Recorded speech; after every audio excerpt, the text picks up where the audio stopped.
Boa noite, seja bem-vindo ao programa Visão Política. Hoje, terça-feira, não fugimos da regra. Estamos aqui para lhe proporcionar o melhor debate aqui na TV Sucesso. E hoje elegemos 4 temas que vamos debater aqui no programa Visão Política. Primeiro, vamos discutir um pouco sobre a questão do Movimento Democrático de Moçambique, que reúne-se em abril para eleger o sucessor de Davis Impépo Simango, que perdeu a vida recentemente na vizinha África do Sul. E o segundo ponto, vamos falar um pouco sobre o recolher obrigatório que chega ao fim na cidade de Maputo, Marraquene, Matola e Buane. E de recordar que o Presidente da República ainda esta semana vai se comunicar à nação em relação ao fim do recolher obrigatório. O terceiro ponto, vamos debruçar um pouco sobre a saída de André Matsangaíça Júnior na Junta Militar da Renamo, que ontem manteve o encontro com o Presidente da República, também manifestou o seu desejo de integrar o processo DDR. O último ponto, vamos tentar debruçar um pouco também à volta daquilo que é a questão do Ministério da Saúde, que diz que ainda não está preparado para iniciar o processo de vacinação no país contra a Covid-19. E para nos ajudar a analisar esses pontos, contamos com a presença de Augusto Pelembe, que é político, e contávamos com a presença do Dr. Alberto Freira, mas na última hora mostrou-se indisponível para estar conosco aqui no programa Visão Política. E Augusto Pelembe, seja bem-vindo ao programa Visão Política. Boa noite, Mário. Boa noite aos estimados telespectadores e obrigado pelo convite.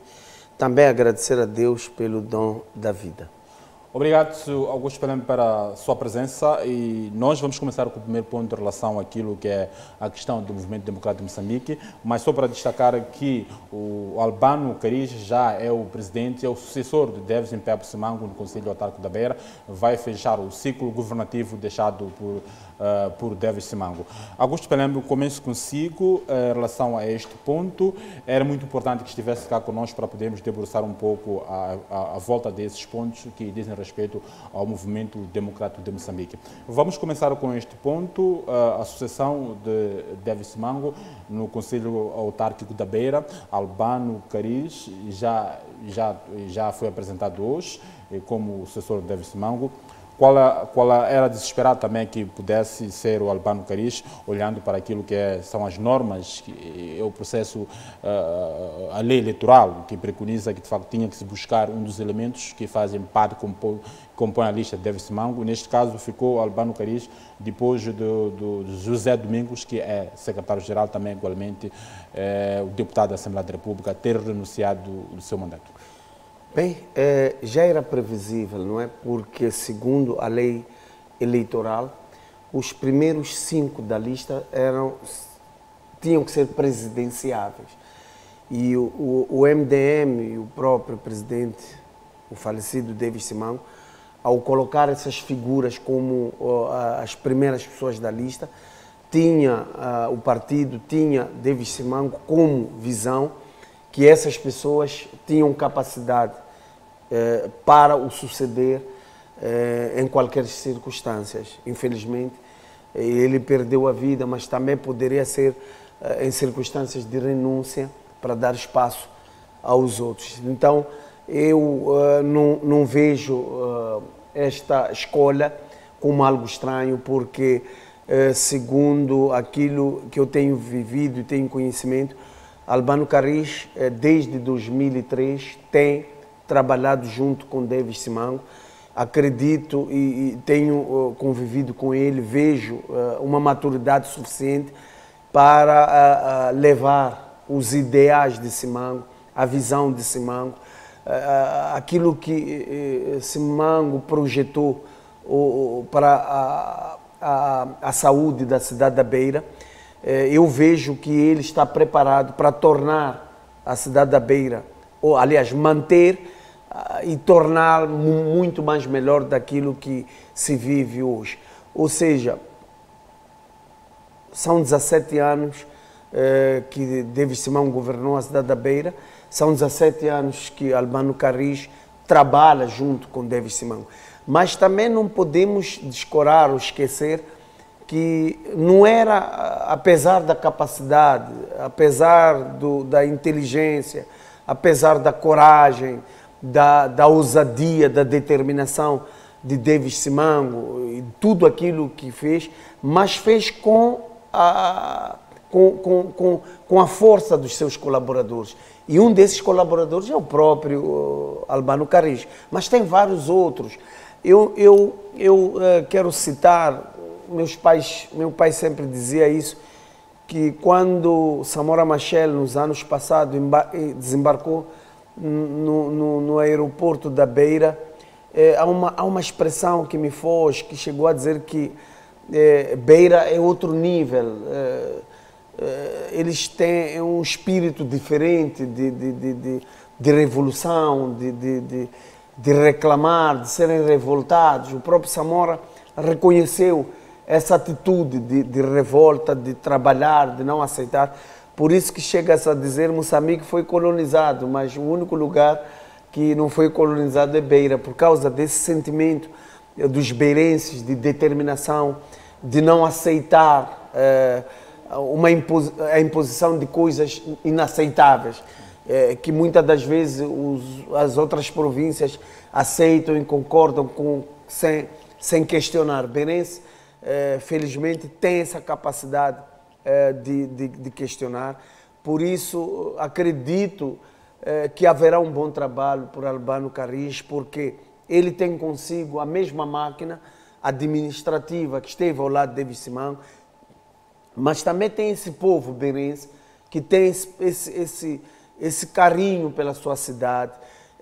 Eu sempre elogiei esse povo, porque sem eles pagarem as taxas, os impostos, sem eles colaborarem com David Simão, acredito que ele não teria feito, ou a idilidade não teria feito o que fez. Há que parabenizar, há que dizer ao povo da Beira que David Simão se foi, mas deixou os seus seguidores, e são eles que vão conseguir materializar, trazer o sonho de David Simão de um Moçambique para todos, de uma Beira para todos. Esse sonho só vai se tornar realidade se eles se unirem junto ao Albano Carris, darem o mesmo carinho, o mesmo aconchego, a mesma força, continuarem fiéis aos seus sonhos de tornar a Beira o melhor lugar de se estar. Pelém, Albano Carris, conforme disse, trabalhou por muito tempo com David Simango. Podemos esperar um Albano Carris à moda Simango, um Albano Carris que vai governar à sua maneira? Bem, nós no MDM temos um manifesto que nos orienta, um manifesto eleitoral. E ele não vai fugir à regra. Temos que aceitar que ele tem a sua postura, o seu jeito de ser, que em algum momento vai ter que se diferenciar do David Simango. Mas nós temos um manifesto que é a gestão, a boa gestão da coisa pública, a boa governação, a inclusão social, o gerir, o trazer as inovações, porque David Simango trouxe uma inovação no país. Ele trouxe uma outra maneira de estar, o gerir a coisa pública, combater a corrupção. Então, eu acredito que o Albano Carris vai seguir esse trilho, mas é aquilo que eu sou um cristão, tenho fé que, olhando para aquilo que as Sagradas Escrituras dizem, há uma passagem que, da sucessão de Elias para Eliseu. Elias fez, se não me falha a memória, 10 ou milagres. Eliseu fez 20, sucedeu, ele fez 20. Eu tenho fé que o Albano Carris vai fazer o que David fez, mas vai fazer muito mais. Essa é a vontade nossa e o querer dos cidadãos da Beira, que ele faça muito mais do que aquilo que David Simango fez. Mas eu olhando para a sua carreira no Conselho Municipal, está claro, porque ele estava a dirigir uma das vereações muito importantes, que é a de construção e urbanização, se não me falha a memória. Então, é uma vereação muito importante. Eu acho que David Simango era engenheiro, se o colocou ali é porque conhecia as suas capacidades. E Beira é uma cidade, todos nós sabemos, está embaixo do nível das águas, e uma das variações que faz um combate cerrado a essas intempéries é a própria variação de construção e obras, se não me falha a memória aqui. Então, é um vereador que já no mandato passado, em outros mandatos, já sempre substituía David Simão quando estava de férias ou estava de viagem. Então, há uma confiança plena do MDM e dos munícipes da Beira neste senhor e nos dá garantias que vai fazer um bom trabalho. Muito bem, Pelembo, o tempo dirá tudo se de facto Albano Cariz vai seguir as pegadas de David Simango ou vai tentar manter a sua identidade.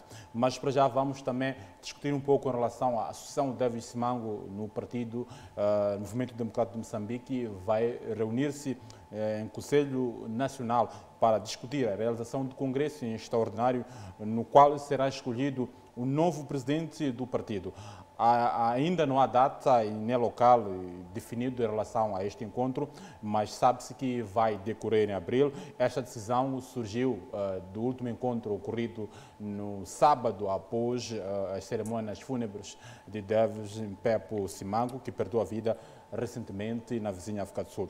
Augusto Pelembe, a questão que eu lhe coloco tem a ver com a questão da associação. Muito se fala na opinião pública em relação a essa questão de associação de David Simango, de que provavelmente poderá vir a ser sucedido, o sucessor de David Simango poderá ser uma pessoa ou da família, ou pode ser um outro elemento, um outro membro do Partido Movimento Democrático de Moçambique. Mas a questão que se fala, na verdade, na opinião pública, é que de facto são poucos membros do MDM elegíveis para suceder o David Simango. Eu vou pedir mesmo a sua capacidade de análise, não como membro, mas acima de tudo como analista, em relação a esse aspecto. Como é que olha para esta questão? Bem, vai ser difícil separar esses dois elementos, porque sou apaixonado pelo MDM, sou o MDM. Essas especulações entendo porque é irreversível a sucessão, mas também é uma tentativa dos milicianos digitais em tentar criar uma crise que não existe, em tentar forçar algo dentro do MDM, mas quero garantir aos estimados telespectadores que a situação está controlada, estamos tranquilos, porque nós temos um guião, um estatuto e um regulamento que conduz os destinos do MDM e nós respeitamos esses estatutos. É por estas razões que no sábado, por acaso estive presente nesta reunião da Comissão Política alargada ao secretariado. Nós olhamos para os nossos estatutos e chegamos à conclusão que quem deve dirigir o partido nesta vacatura em que perdemos a vida do nosso presidente é o secretário-geral, até a realização no meado de abril, que é de 10 a 20, o Conselho Nacional. Porque o Conselho Nacional é o órgão deliberativo, é o órgão que tem por competência a marcação do Congresso. Então, a obrigação da Comissão Política era deliberar para que o Conselho Nacional se reúna para a marcação do Congresso. E é este Congresso que tem a legitimidade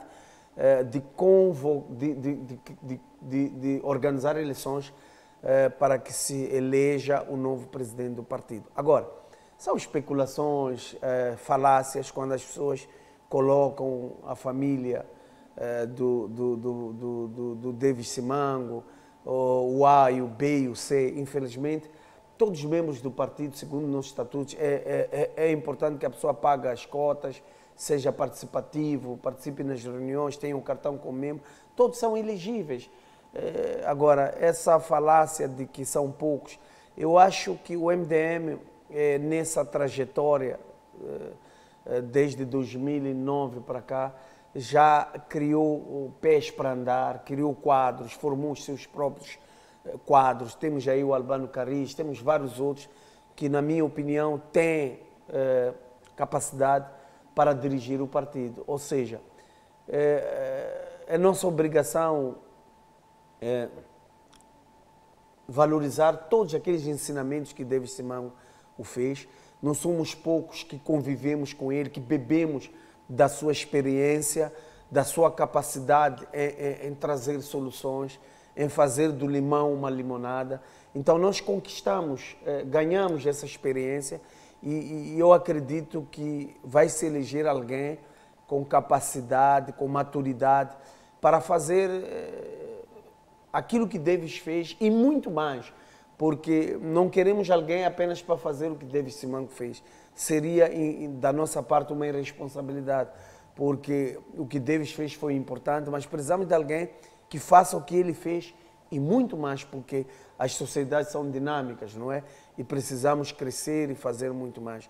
Então, há esta responsabilidade e nós estamos preparados para isso. E não vamos ceder a pressões externas. Nós vamos seguir o nosso caminho, o nosso sonho, que é um Moçambique para todos. E tudo isso que a imprensa, os milicianos digitais, os Facebook estão a dizer, não constitui a verdade. Nós somos guiados por aquilo que nós, no último congresso, desenhamos, e é isto que vai nos levar até ao Conselho Nacional e ao próximo congresso. Agora, não está marcada a data muito mais por causa das limitações por causa do Covid-19. Nós estamos à espera, principalmente para ouvir aquilo que vai ser, o chefe do Estado vai dizer no seu pronunciamento à nação, para que também possamos ver se há condições para o encontro físico ou através das virtual, plataformas digitais. Sem dúvida. Temos também as tecnologias, as novas tecnologias, as TICs.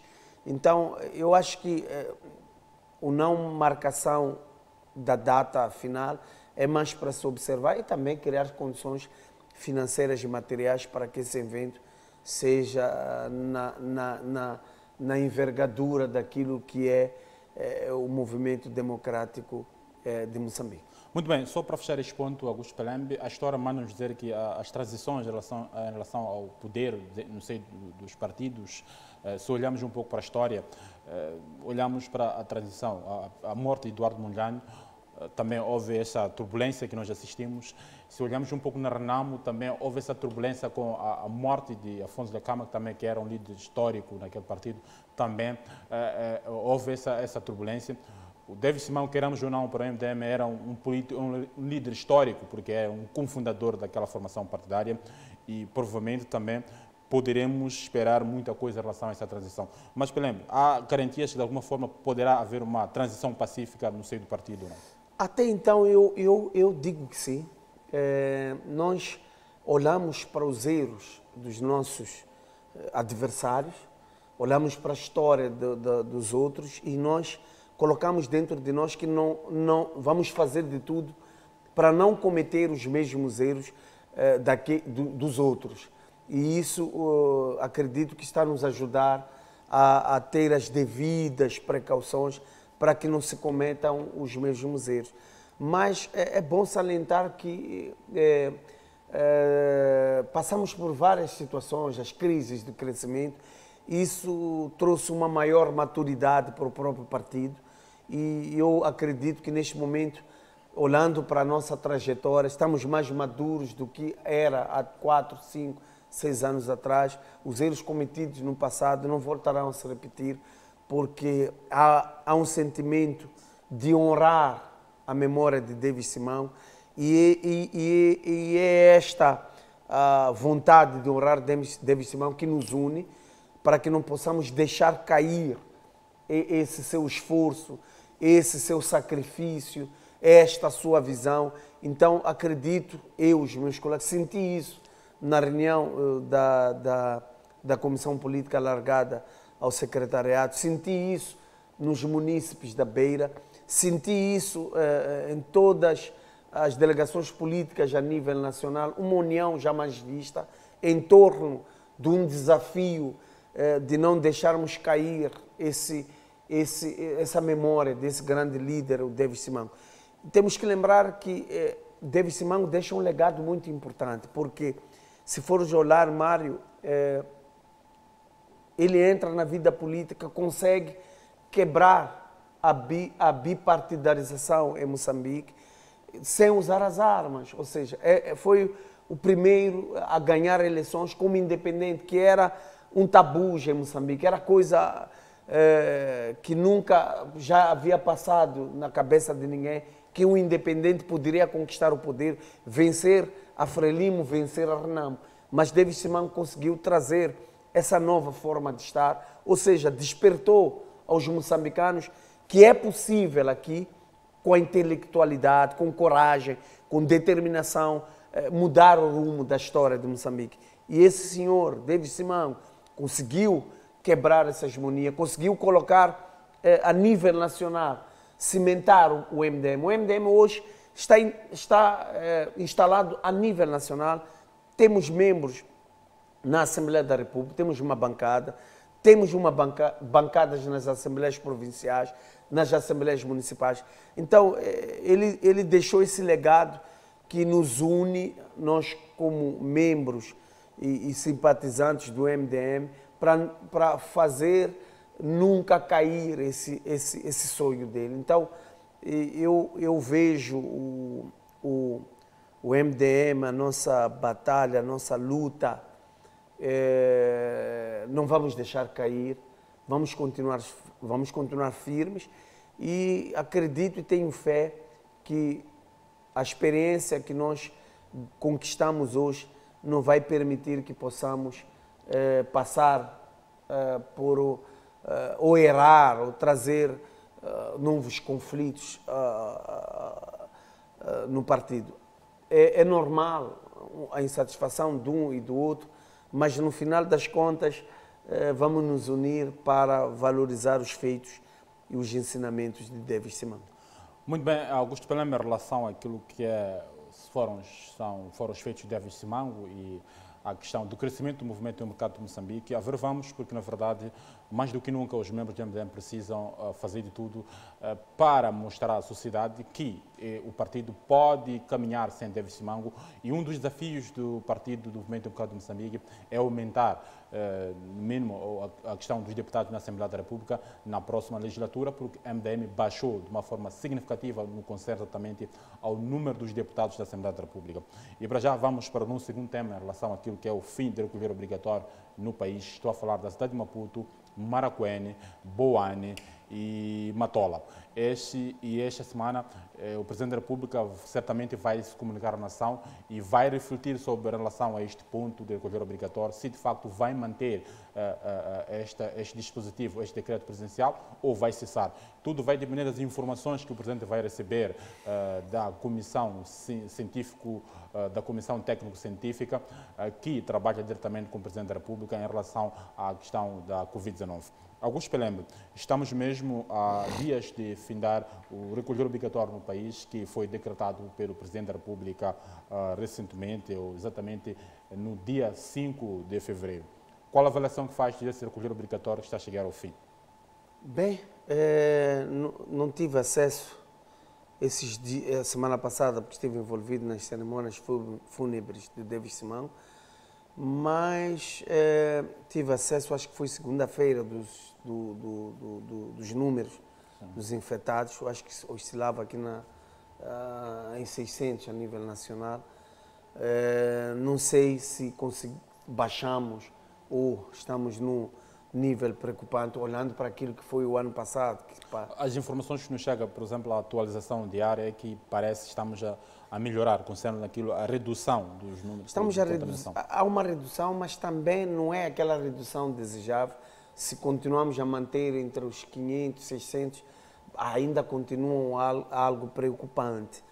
Agora, é bom lembrar que o recolher obrigatório trouxe suas consequências, olhando aquilo que é a realidade da zona metropolitana de Maputo, porque a nossa realidade do transporte público, este horário determinado, as pessoas saem às 20 e o recolher obrigatório começa às 21 horas, quem vive aqui na cidade de Maputo, quem trabalha na cidade de Maputo e vive, por exemplo, em Momatidjane, para chegar lá, mesmo saindo 19 horas com transporte público, que é um caos total aqui na zona metropolitana, é impossível chegar em Momatidjane a 21 horas. Mesmo quem tem viaturas, quem tem a sua própria viatura, saindo daqui 20 horas, não consegue chegar a Momatidjane 21 horas. Então, eu acho que há que refletir. Eu critiquei isso na primeira hora, porque pareceu-me que os que aconselharam o chefe do Estado não vivem, ou não olharam para a nossa realidade. É esta crítica que muitas das vezes os nossos governantes não têm aceitado, porque muitos tomam decisões nos escritórios, mas não descem a base para sentir o pulsar daquilo que se vive no terreno. Eu até cheguei a dizer que era necessário que um dia o chefe do Estado entrasse 20 horas num chapa e fizesse o exercício de chegar até uma Momatidjane e a sentir o que é real nesse país. Talvez, se fizesse esse exercício antes de colocarem o estado de emergência, talvez teriam colocado num outro horário. Mas eu acho que não é apenas o recolher obrigatório que é a solução, porque assistimos isto na África do Sul, em Portugal, noutros países do mundo fora. Apenas o recolher obrigatório não conseguiu baixar os níveis de contaminação. Há outros fatores importantes que devem ser levados em conta para que os níveis de contaminação possam baixar. Temos problemas do transporte público, o próprio sistema de saúde é precário. São vários fatores que devem ser levados em conta e não apenas olhar como o recolher obrigatório como solução do problema. E eu acredito que o chefe do Estado não voltará a insistir no recolher obrigatório, a não ser que haja uma teimosia ou haja um estudo que comprova claramente que é a partir das 21 horas até às 4 ou às 5 que as pessoas se contaminam com o Covid-19. Ou também haja um estudo que traga novas, ou um estudo que comprova que com o recolher obrigatório houve a diminuição de contaminações. Mas eu acredito que cada dia que passa, com notícias de pessoas a sofrerem com Covid-19, há uma consciencialização da sociedade em perceber que esta doença não é uma utopia, mas é uma realidade. As pessoas estão a morrer, as pessoas estão a ficar com sequelas, as pessoas estão a perder os seus empregos, a economia está a ficar desacelerada por causa desta doença. E eu acredito que é esta consciência que está a fazer diminuir os índices de contaminação. Espera que possa, de alguma forma, aliviar-se a questão das medidas restritivas em relação às empresas, por exemplo. Há dias ou semana passada esteve cá o secretário do OTM sindical, que reclamava a questão de horários, por exemplo, no setor da restauração, que haja um horário, não sejam permitido que abram, por exemplo, às 7, então sejam permitido que abram às 9. Ele não entendia porque dessa necessidade de abrir às 9 e não porque não abrir às 7, porque essa hora há muita gente que desloca-se para os seus postos de trabalho e que, porventura, ou alguém que não tenha feito as primeiras refeições e precisa passar por uma estância para poder o fazer. Acredita que possa haver um relaxamento, mas em caso o Presidente decida pela manutenção deste recolher obrigatório, pode-se abrir, na sua ótica, deveria se estender o horário ou mantém-se este horário do recolher obrigatório? Eu acho que tem que haver uma reflexão séria. Como eu dizia, muitas das decisões não refletem aquilo que é a realidade do nosso país. É justa a reclamação da OTM, porque não faz sentido muitas decisões que não é aquilo que é a realidade no terreno. Então, eu espero, embora, segundo o Dr. Martins, as últimas decisões que o governo tomou, não conversou com a comissão científica, não consultou, não teve o aconselhamento da comissão científica. Talvez por aí o chefe do Estado não teve não tendo esse aconselhamento, não conseguiu criar um dispositivo que em algum momento fosse a realidade do seu povo. Espero que nesta próxima comunicação ele possa fazer o esforço de ouvir a base, ouvir todas as forças vivas da sociedade, porque são elas que no final das contas vão viver este dispositivo.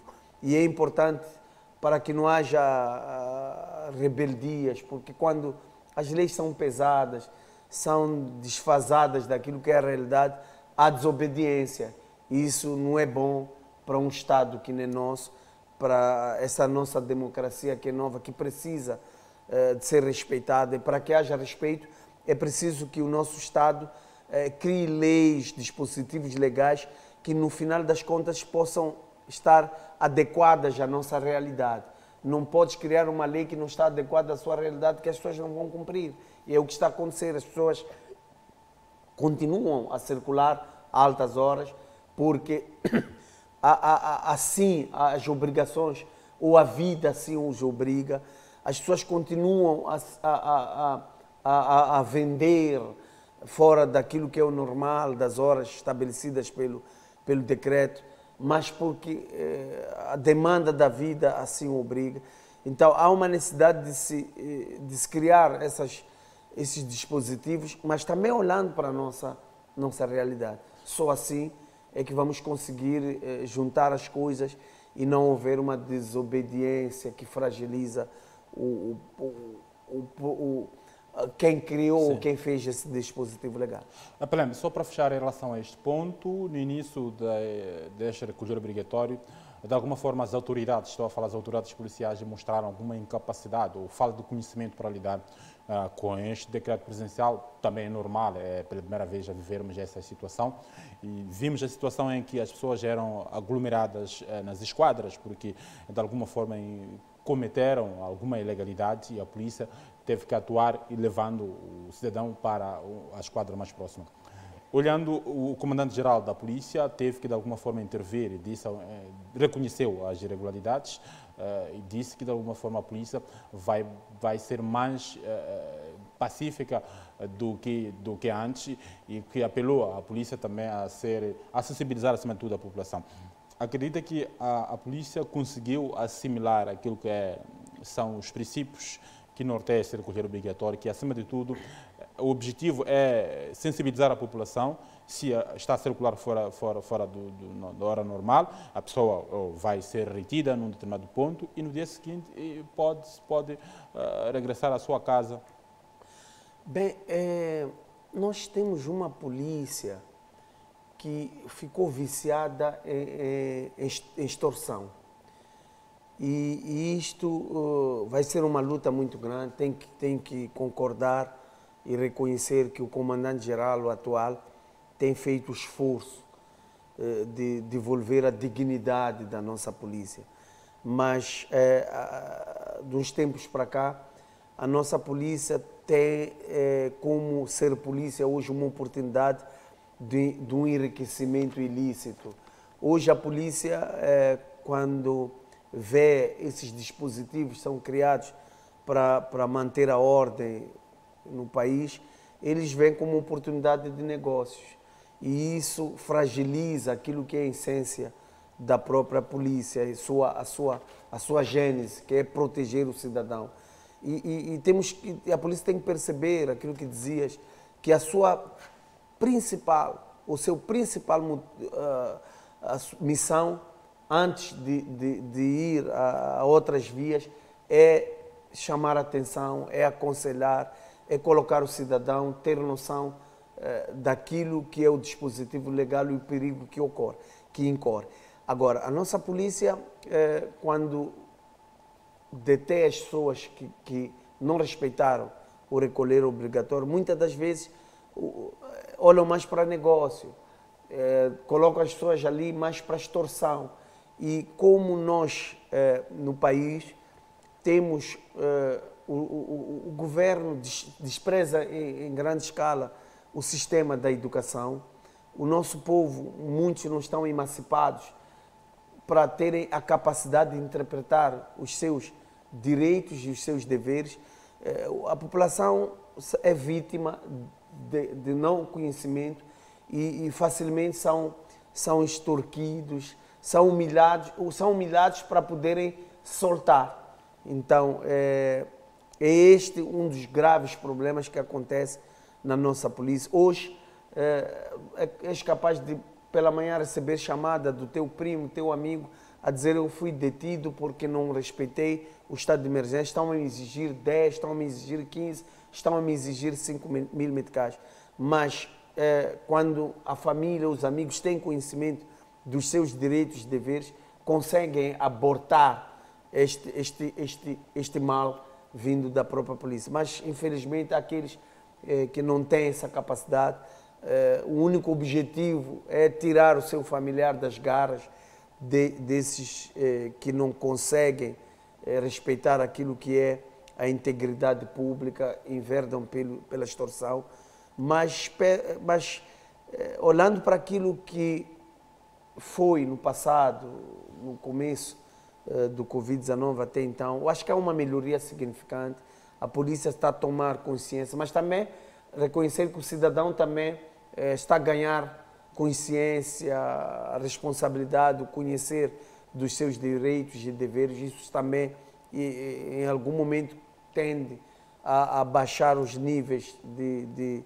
irresponsabilidade ou dos desmandos da própria polícia. Mas há que parabenizar o esforço que o Comando-Geral está a fazer para que haja consciência da própria polícia em conhecer os decretos, a sua interpretação. E é importante que isso continue porque já chegavam a um cúmulo da população ou da sociedade olhar para a polícia como ladrões. Isso não é bom se queremos construir um país normal. Obrigado, Augusto Pelembe. Vamos partir para o nosso terceiro ponto, mas a questão que fica é que se de facto o Presidente da República vai decidir pela manutenção desta medida ou de facto vai revogar esta medida. É uma questão que será respondida ainda esta semana, quando o Presidente comunicar-se à nação em relação a este decreto presidencial.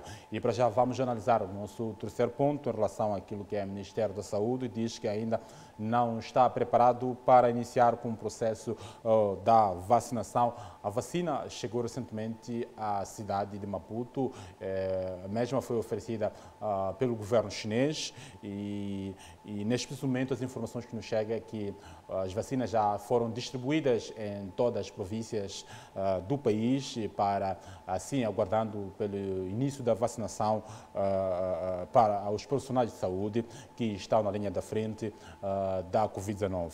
As informações também que a segunda dose deverá ser administrada com separação de 21 dias e é uma questão também que é preciso esclarecer o governo até quando a segunda dose poderá chegar ao país, mas o mais importante é que a primeira vacina já está cá e que em breve será administrado primeiro aos profissionais de saúde. Pelembe, vamos olhar um pouco, refletir um pouco sobre a relação à questão da vacina. O ministro disse que daqui a 10 dias que vai se iniciar o processo de vacinação, primeiro dos profissionais de saúde que estão na linha de frente. Mas é um discurso que o ministro deixou ficar na sua entrevista este final de semana, quando falava em relação a esta questão da vacinação. Arminio Tiago diz que, falou das clínicas privadas, diz que estão a praticar os preços elevados em relação ao setor público, embora e que não há hipótese da harmonização dos preços. É uma narrativa que, de alguma forma, vem mostrar de alguma forma preocupação, não? Mas a verdade é que quem está a administrar ou quem faz a monitoria dessas clínicas é o próprio Ministério da Saúde e que o Ministério da Saúde está ciente sobre esses preços que estão a ser praticados pelas clínicas privadas. Augusto Pelembe, a minha primeira questão, como é que olha para esses preparativos para o início da questão da Covid-19, porque a ideia que fica é que de alguma forma recebemos a vacina, claro, ou provavelmente era preciso termos a vacina para podermos adotar os mecanismos necessários para fazer face a esta questão da vacina. É vergonhoso, é uma vergonha do tamanho nacional, porque não faz sentido um governo. Ontem, no ano passado, quando a Covid entrou, era um fenômeno novo. Hoje já não é um fenômeno novo. Tinha que haver uma planificação. E desde o ano passado que a vacina já havia começado a ser usada em vários países. Então não faz sentido hoje, para planificar, esperar ter a vacina na mão. Para preparar os profissionais da saúde, vão fazer a vacina, esperarmos termos a vacina em mão para depois planificarmos. Esse é um dos problemas graves que esse governo sempre tem cometido e não é bom para o desenvolvimento da nossa sociedade. Tem que lembrar, se não me falha a memória, 2 ou 3 semanas, a União Europeia veio a dizer que em 1 semana ou 2 iria enviar vacinas para Moçambique. Eu acho que não faz sentido, passam quase 2 ou 3 semanas, recebemos as vacinas da China e o governo vem dizer que precisava de 10 dias ou mais para nos trazer o programa, a planificação, como que vai ser administrada esta vacina. Eu acho que é um governo que, mais uma vez, demonstra a incapacidade de fazer face a esses desafios que estamos a assistir. Há uma necessidade clara do governo começar a planificar os seus trabalhos. Mas há um sentimento que está a ocorrer dentro dos funcionários da saúde. Há um medo desta vacina. Mas por que desse medo? É aí mesmo essa pergunta que ele lhe coloca. Este medo ocorre porque falta no governo de Moçambique uma explanação clara. Nós sempre discutimos isso. O governo muitas das vezes se omite, se fecha no esclarecimento daquilo que está a acontecer, e a vacina, muitos de nós tivemos que investigar para perceber as qualidades ou as capacidades dessa vacina. Não precisava nós investigarmos. O próprio governo tinha a responsabilidade de vir ao público dizer as qualidades, as capacidades desse governo, a sua eficácia, do que esperar que cada um de nós pudesse investigar. E esta maneira de estar cria várias especulações. E paira este medo dentro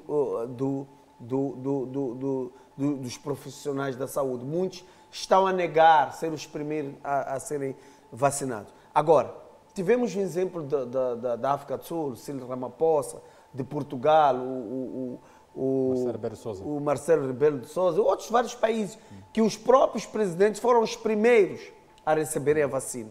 Por que não o presidente Yucero também, o primeiro a receber essa vacina, para dar coragem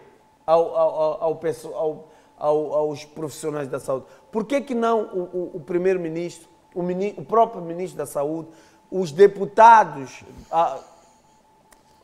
a maioria, a bancada maioritária, serem os primeiros a serem vacinados? Seria isso uma demonstração de que a vacina que por eles foi negociada é eficaz. Em Xangana, eu até diria, porque ninguém vai zangar, né? Por que não são eles a começarem? Isso traria mais confiança ao pessoal médico, mas porque na hora das benesses são os primeiros. Para os Mercedes, são os primeiros. Para os bons salários, são os primeiros. Então, eu não acredito que temos 100 ministros. Não temos.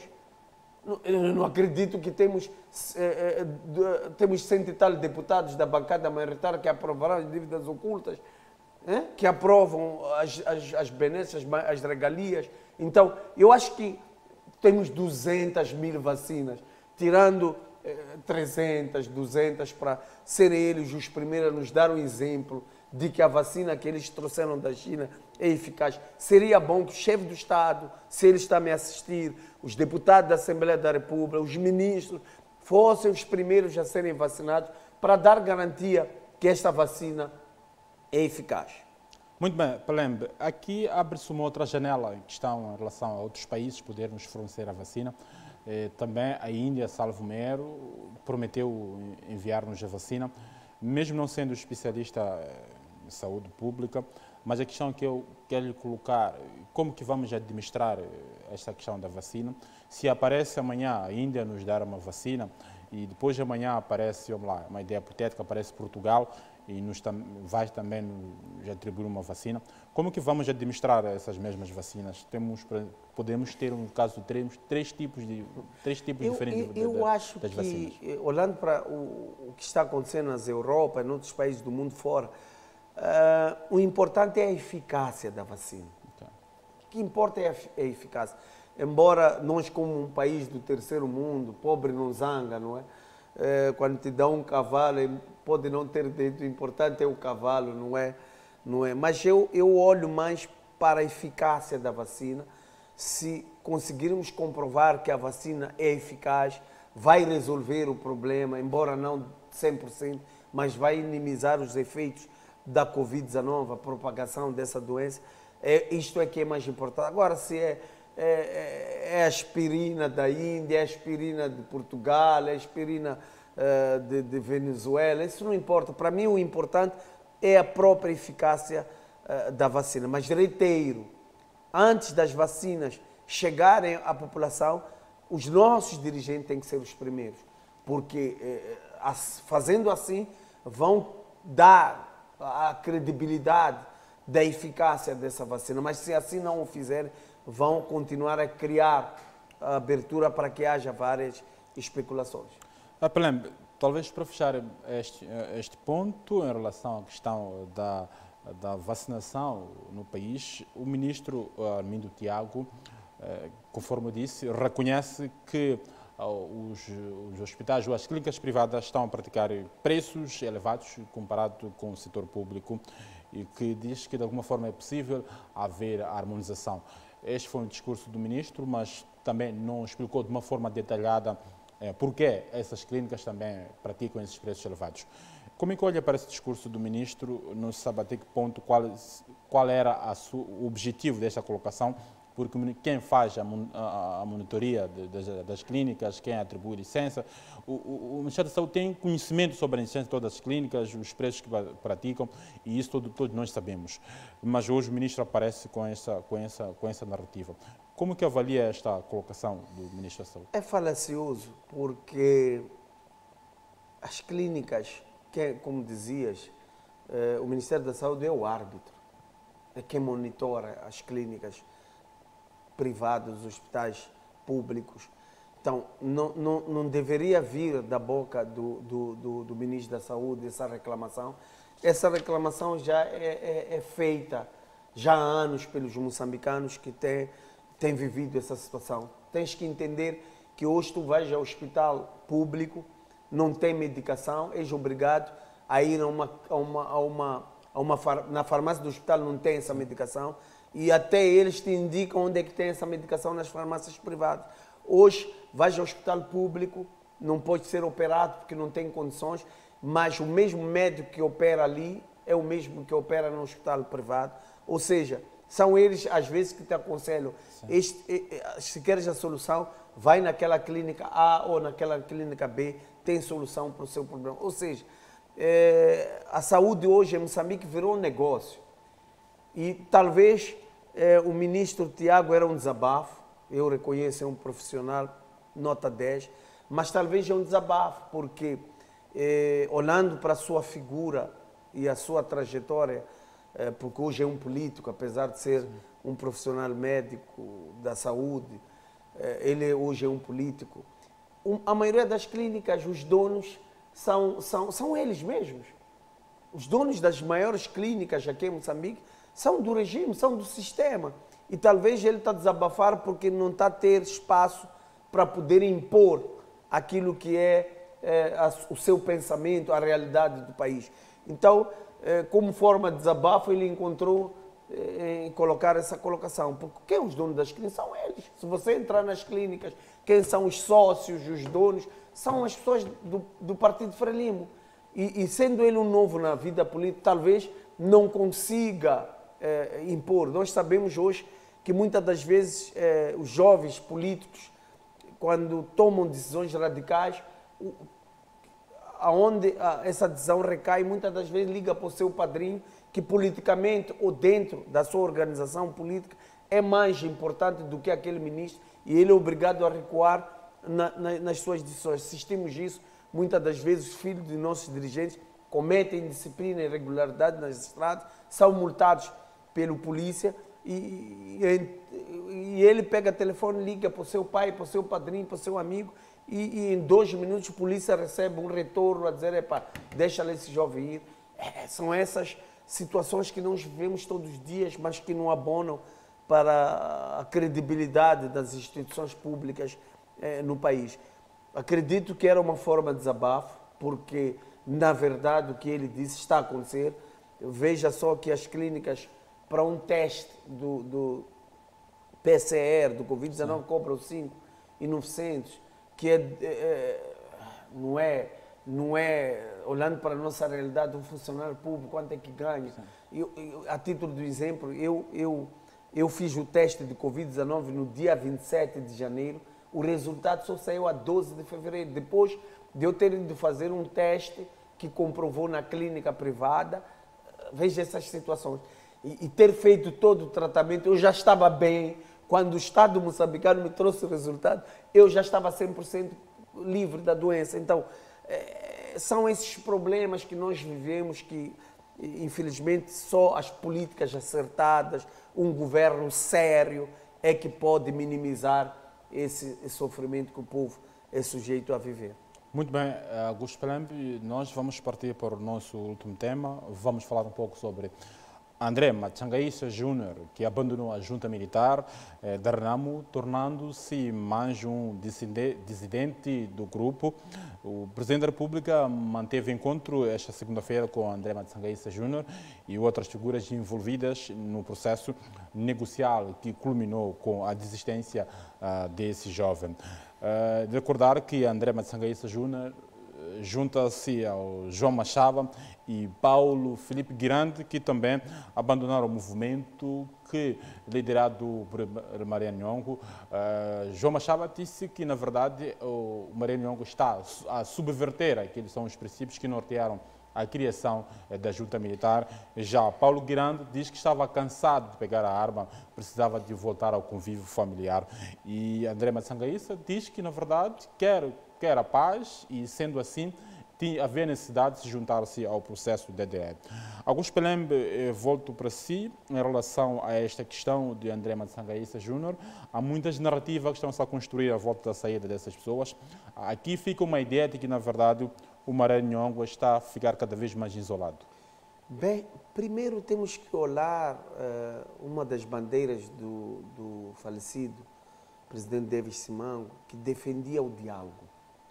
Está claro que a solução deste conflito político-militar na Zona Centro passa pelo diálogo, por sentarmos e conversarmos. Veja que a partir do momento que o chefe do Estado deu essa abertura de parar com o conflito terra a terra, o soar das armas, e deu espaço com que as pessoas, quem estava daquele lado pudesse voltar e ter o perdão do Estado moçambicano, começamos a assistir o enfraquecimento da junta militar e a saída desses senhores para a vida normal. Então, há que reiterar aquilo que o Davis Simango sempre lutou e sempre alertou, tanto para o governo, tanto para todas as forças vivas da sociedade, como também para uma reunião, que pudéssemos sentar e conversar. E pelo que o chefe do Estado mostrou ontem, está a sentar e conversar com essas figuras, e é isso que traz confiança entre as partes. Espero que Mariano Nhongo possa olhar o que aconteceu com o André, aliás, o Matsangaíça Júnior, o Machava e aquele do Guirande, Sim, Paulo e Filipe Guirande. Possa também seguir um exemplo, porque a Zona Centro está cansada desses conflitos políticos militares desde 79, 77 até hoje. É uma das zonas que mais sofrem com esses conflitos e atrasa o desenvolvimento econômico e social desses povos, e é bom que esse conflito termine e nós como MDM queremos motivar e incentivar que as partes possam cada vez mais criar esse laço de confiança e que todas as pessoas que estão lá no mato ainda possam voltar e se juntar a nós aqui e viver uma vida social livre e independente. Mas é bom que o governo também possa perceber esse fenômeno, não é? Ouvir essas pessoas, perceber o porquê enveredaram em pegar as armas para reivindicar os seus direitos, porque hoje foi em Maranhão, mas se as políticas do governo continuarem essas de exclusão social, de desprezo, de olhar aquele que tem uma opinião contrária como um inimigo, não como adversário, eu acho que hoje podemos resolver o problema dos Nhong, mas vai nascer outras guerrilhas, outros que vão se sentir excluídos do desenvolvimento socioeconômico do país. Há uma necessidade de se pensar por que houve a Renamo, o porquê houve a junta militar, estudar, perceber esses fenômenos. Só a partir daí vamos evitar os conflitos futuros. Muito bem. Pelemp, Maranhão apareceu recentemente, antes de André Matsangaíça Júnior aparecer publicamente, de alguma forma a dizer que a saída de Paulo Machava, assim como de Paulo Guirande, não constitui um motivo de alarido. A ideia que deixava ficar é de que o movimento ainda continua. Como é que olha para esse discurso de Maranhão? Estará aqui a estar com um discurso de autoconsolo para que estas saídas de alguma forma não possam refletir-se cada vez mais no seu movimento ou não? É normal numa situação dessas. Ele em nenhum momento pode demonstrar a sua fraqueza. É uma guerrilha. Eu estive atento à entrevista do próprio João Machava e do Paulo Guirande a explicarem que os ataques eram feitos por 3, 2, 4 homens.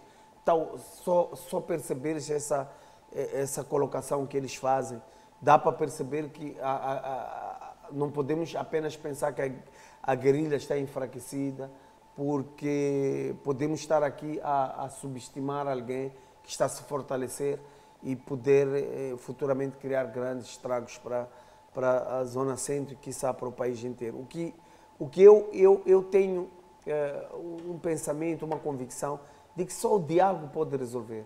Tivemos a situação da Renamo em 77. Acredito que se o governo tivesse sentado com a Renamo em 78, 79, não teríamos tido as consequências dos 16 anos da luta da Renamo. Mas aconteceu porque houve intransigência, houve o negar de que aqueles eram moçambicanos, tinham um pensamento diferente, mas se tivéssemos sentado, poderíamos arranjar um meio termo e juntar as ideias e criar uma ideia única que pudesse fazer do Moçambique melhor. Mas infelizmente não aconteceu.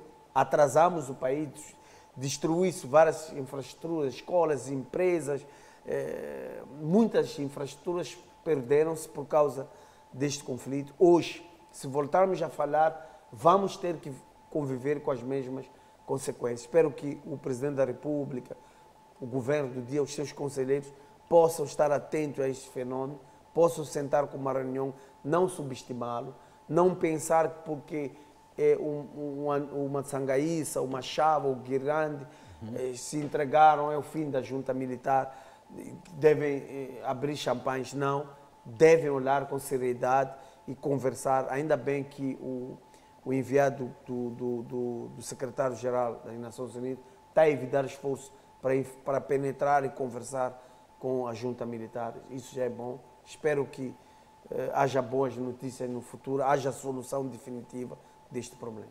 Só para fechar mesmo este ponto, se olharmos um pouco para a questão do Maranhão, acredita que ele possa render-se? Maranhão traz-nos uma ideia de que ele parece um modelo da Afonso Dhlakama. A diferença é que no Maranhão há desistência. Quando olhamos para o Dhlakama, não havia essa desistência. E que ele tem aquela ideia de que ele está a defender uma causa nobre acima de tudo. Como é que olha para essa questão? Acredita que possa se render com essas saídas ou não? Só capacidade de síntese. Eu acredito que não. Volto a reiterar, há uma necessidade de um diálogo, de se transmitir uma confiança entre as partes, transmitir-se uma segurança a uma reunião para que ele volte ao convívio social e não haverá retaliações. Sendo assim, eu acho que ele vai ter essa segurança, essa credibilidade de se entregar e voltar ao convívio. Eu acho que a mesma segurança, tranquilidade que transmitiram ao Matsangaíça, a ponto de se deslocar de Gorongosa até a capital do país, ou uma chave para se entregar ao Guirande, para se integrar no DDR. Eu acho que é essa mesma segurança que devem transmitir ao Maranhão e os outros, para que possam se entregar e pararem com essas hostilidades. Obrigado, Augusto Pelém, pela sua presença aqui no programa Visão Política, no dia em que debatemos a questão do Movimento Democrático de Moçambique, que vai reunir-se em abril para decidir o futuro do partido. Igualmente, estivemos a refletir um pouco sobre a sucessão de David Simango no Conselho Autárquico da Beira, que já tem um sucessor que chama-se Albano Cariz. Também estivemos a refletir um pouco sobre a questão de recolher obrigatório no país, tendo em conta que o Presidente da República vai se pronunciar ainda esta semana. Em relação ao Ministério da Saúde, diz que ainda não está preparado para iniciar com o processo da vacinação no país. E o último ponto, estivemos a discutir a questão de André Matsangaíça Júnior, que abandonou a Junta Militar de Renamo. Foram esses pontos que discutimos hoje, esta terça-feira, aqui no Visão Política, e nós colocamos o ponto final da presente edição com a promessa de voltarmos na próxima terça-feira com mais temas que marcam a atualidade. Boa noite.